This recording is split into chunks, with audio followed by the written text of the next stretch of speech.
know you guys were waiting for this series for a long time, huh? Ever since I probably started this channel, is how to find your career through Vedic astrology. And yes, there's nothing out there that can help you with this, so this is why I'm here to save your life, as I always am. With how to find your career in Vedic astrology. So, the way to find your career in Vedic astrology is this. The first thing you want to look at your Atmakarka. What is your Atmakarka? And I don't mean Atmakarka, I mean Charatmakarka, meaning that a planet other than the sun holding the highest degree is known as Charatmakarka, but sun can also have the highest degree. So if sun holds the highest degree, it becomes your Atmakarka and your Charatmakarka at the same time. So look at the planet with the highest degree. Look where it's placed. Look at the sign that it's placed in.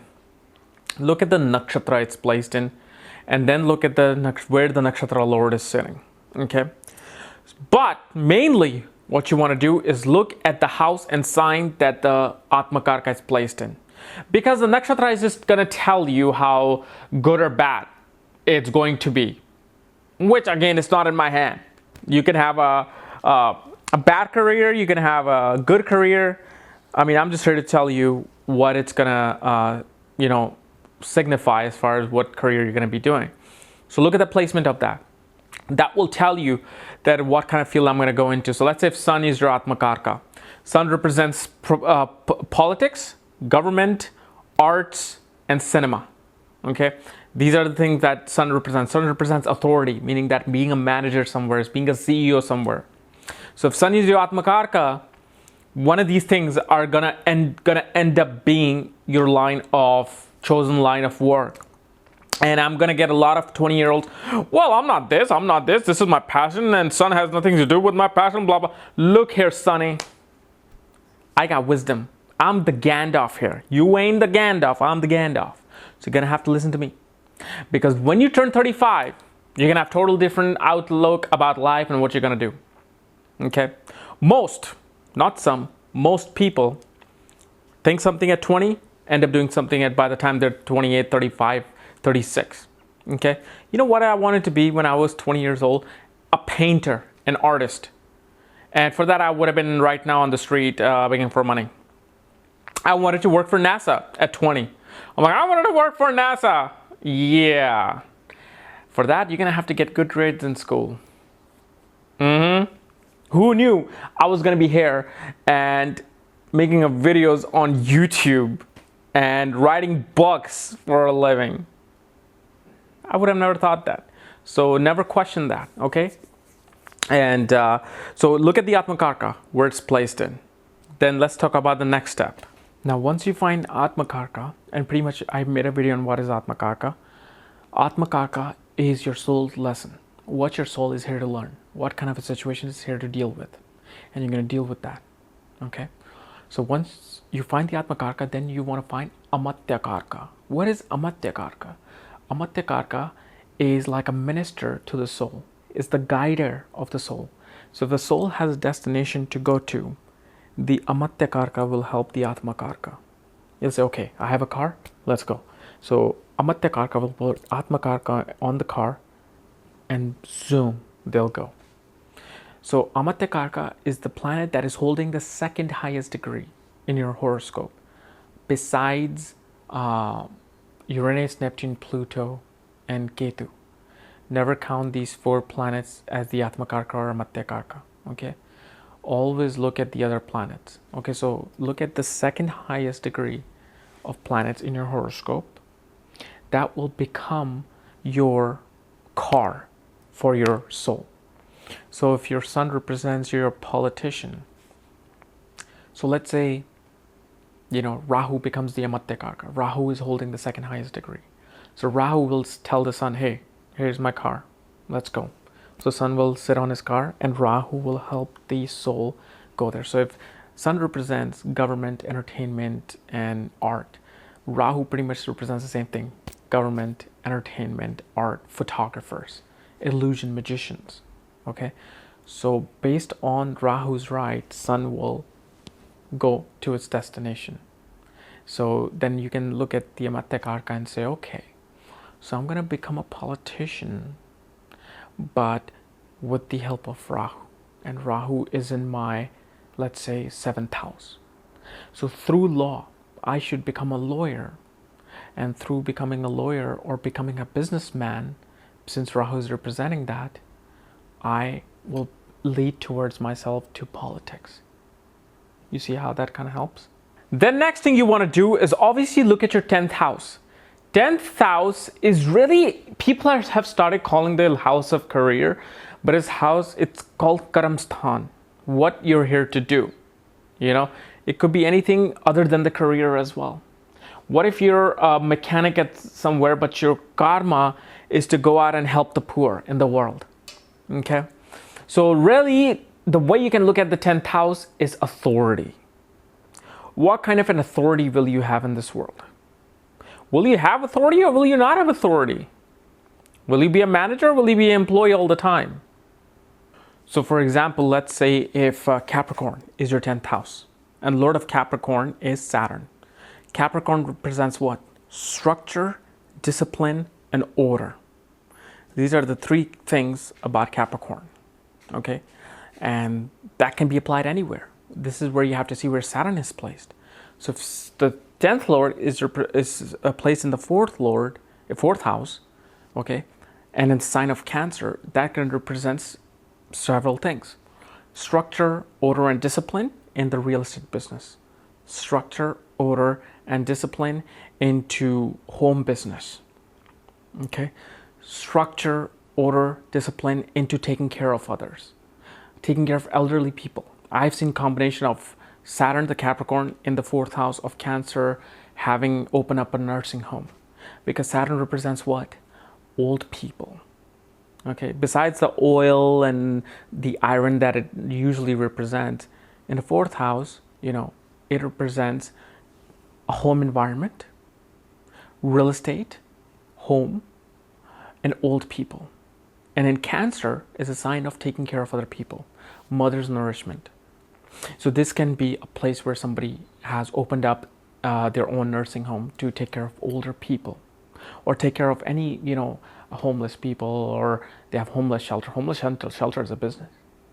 You know, whoever owns the homeless shelter gets money from the city. They have private homeless shelters, orphan homes, things like that is represented by that. So you see that. Where is my authority going to be taking place in? Then you look at this. Here, okay, this is important. Is if 10th house is authority, 11th house is gain of authority. Do you get my point? Is where you're getting the gain of your authority from. Okay, so let's say if you're, like we were talking about Aries. Aries is the 10th house, which is ruled by Mars. And I told you is that impulsive and that energetic force like a soldier, that wants to put in their career, pretty much like a Cancer ascendant. This is why their 10th house is Mars. Okay, and let's say you know where your Mars is placed and you figured what I just told you. But the source of that authority is going to be from the 11th house. And 11th house in this case is ruled by Taurus, whose lord is Venus. So you figured out where your authority lies. So let's say if you have Aries ascendant, Mars is placed in, again, 4th house. And it is now in the sign of Libra, represented by Venus. Libra, which represents beauty, design, fashion. So this represents somebody who could be in the fashion industry or home decoration, like an interior decorator. Okay, so we established that. This is where the authority is going to be. But the source, okay, the gain of that authority is also going to come from the 11th house. Meaning that you look at Venus, where is Venus placed? And then you look at an 11th house, which sign is holding the 11th house? If it's Taurus, it's again Venus. It represents singing, face. It represents beauty. It represents, but at the same time, finance, financial industries. Okay, so your authority is being in the 4th house of real estate and beauty and fashion and interior design. But source of that authority is really now held up by the 11th Lord, will you gain that authority? Or in what manner you will gain in is going to be controlled by the 11th house. Because the 11th house is gain. What type of a source of gain you will have. And Venus represents music industry, can represent art, it can represent finance as well. Okay. So once you know your authority, okay, where your authority is, and gain of that authority, will you be able to gain that authority, and in what manner you will gain that authority? So once you have this figured out, then you look at the third house. Why the third house? Third house is a house of your efforts. What effort you're going to be putting in. How, in what direction your effort is going to be putting in. So if let's say you're Capricorn and your third house is ruled by Gemini, Mercury, your efforts, you look at the Lord. Where's the Lord of that third house placed? Okay. The third house Lord, which is Mercury, where is it placed? And then if there's any planet sitting there. Okay, so based on that, you will judge how strong is your what do you call it? Your courage is going to be, your effort is going to be. Will you put forth the effort in your authority and gain of that authority? Are you going to be putting forth the effort or no? So what if the third house is debilitated, like Mercury's in Pisces? That means your effort is really going to be very lazy. It's not going to be there. You're going to procrastinate a lot, whether do it, don't do it. Your communication is just going to be like out of the ordinary, and people will just think you're just not serious about your craft. So you look at that. But let's say in Gemini, then Mars is there. So Lord of the third house of your effort, Mercury is debilitated, but then you have Mars sitting there. So what Mars is doing, Mars is not providing that energy, because Mars in the 3rd and 10th house is absolutely a phenomenal Mars, because Mars pushes you. So it's going to make your communication, even though the Lord is debilitated, but now that Mars is there, Mars is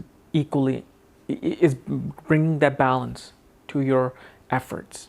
It's really pushing you not to do efforts. So this becomes a very important picture in your horoscope, in your D1 chart. This is just a D1 chart that you're going to do. So from D1 chart, you'll get a good amount of picture, literally 60 to 70% of the pictures, what you're here to do.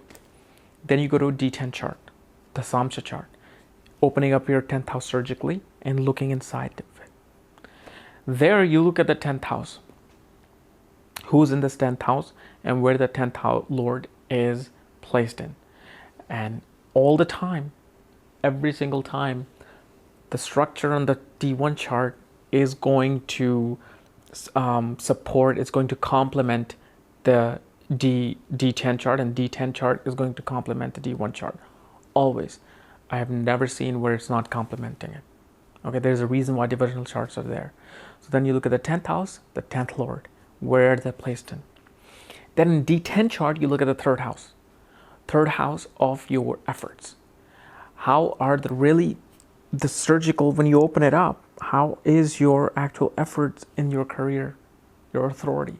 Look at the 3rd house and who's there, where's the Lord sitting, and based on that, you'll be able to know what I'm here. Another good thing is the Nimansha chart, the D9 chart, okay, that represents literally your efforts of the second life. That has a very good amount of information about your career. So look at the 10th house and the 10th Lord of your Nimansha chart, D9 chart. That will also give you the D1 chart, D9 chart, and D10 chart. All three will always complement each other. They will tell you the exact same picture. They're never going to be like D1 chart is saying surgeon, D9 chart is saying a musician, and D10 chart is saying the politician. But guess what though? Once you judge the entire horoscope with the dasha, you know how people start out in the acting, move into politics, as it's very common in Bollywood that a lot of actors go into, politics, and then from politics they go into writing. It all will tell you through these charts based on the dasha. So one specific dasha, is showing that, okay, this person is going to be an actor. Then when this dasha starts, it's going to show, okay, he's going to be a politician. Then this dasha chart, the third dasha, it's going to show, okay, he's going to become an author and a writer of children's book. So these D1, D9, and D10 chart will complement each other. Because you'll be like, okay, in my D1 chart, I'm seeing a writer, politician, and an actor. D9 chart, I'm seeing a writer. D10 chart, I see a politician. Then when you look at the dasha of those things, and if you're like, say, 50-year-old watching this, look back on those dashas. See what you were doing then and what you're doing now. It's all gonna make sense. You can't escape the planets, baby. You can't escape the planets. And also important thing to remember is that 10th house lord's conjunction and aspect on the 10th lord, 10th house will make also a difference in your career, will influence it. So if 10th house is being aspected or being looked on by Jupiter while Saturn is holding that position, you're going to also include the qualities of Jupiter now in the house of career as well. If a planet is aspecting the 10th lord, that is also going to influence it with its own qualities, including the conjunction that it's in. So always look at that too. And once you practice this thing, it'll just make sense. Once you look at your own chart, it'll make sense. Okay. And a lot of you ask me, like, how can I look at my chart? There's places all over the place on the internet to look at your own chart. But what I usually do, if you go on my website, is that once you get my book, my Astrology at the Speed of Light book, I send you links to look at your own charts, whether it's the KP system coordinates, where you see 2, 4, 6, 8, 11, or it's your normal chart like Moshari Dashan and all the divisional charts. Okay, so I do that, but just make sure you follow the steps, because if you email me in the wrong email without the proper things that I'm telling you to do, when you get the book under the shop section, you will get your proper step once you follow the steps that I tell you there. But this is important to see the aspects and the conjunction. And also remember, Venus is your passion, Rahu is your obsession. So look at this too. Venus represents what are you passionate about. Rahu represents what you might be obsessive about, what you might be here to fulfill from past life. So, and I know you guys want me to do an example, right? And the thing is, we don't have enough time. So maybe on my second part of this, which I'll do probably next week, in a month or whatever, I will give you examples that, okay, see this D1 chart, see the Namansha chart, see the D10 chart, how they're working together. Okay. So anyway, if you're new to my channel, subscribe above, because then you'll be able to see the example on time. And if you want to know more about astrology and how to find your career, check out my link below. Check out my book there, Astrology at the Speed of Light. It'll help you a lot. Otherwise, I'm exhausted, I'm tired, I'm sleepy.